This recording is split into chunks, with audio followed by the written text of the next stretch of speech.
Good day mga ka-backyard. Welcome po sa aking munting manukan. Ngayon pong araw ay mag-harvest tayo ng mga itlog. 42 heads po silang nakakulong dyan. Dati po ay 47 sila. Meron na po kaming tatlong mortality. Yung isa nag-prolapse, yung dalawa nakalimutan na lang yung hininga nila. And may dalawa po kaming nasa ICU. Ginagamot po namin. Kasi po hindi po sila makatayo.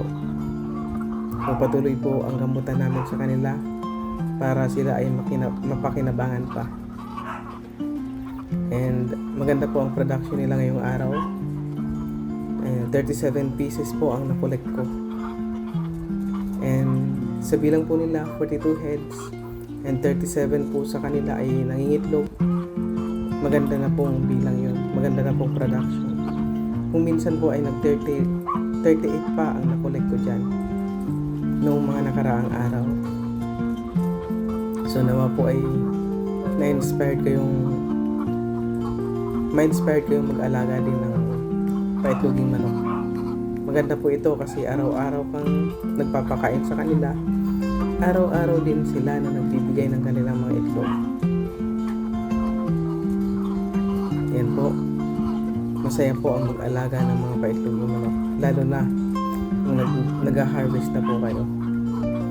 At talaga namang maibebenta mo ang mga itlog nila. Kasi yun ang pang-araw-araw na hinahanap ng mga consumer. Yan po. Napakainit po ng panahon. Medyo stress po sila pero masipag pa rin silang mga itlog. Yan. Sariwang-sariwa ang kanilang mga itlog. Yan. 37 pieces.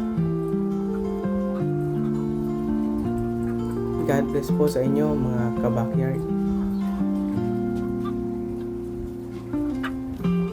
Hanggang sa muli.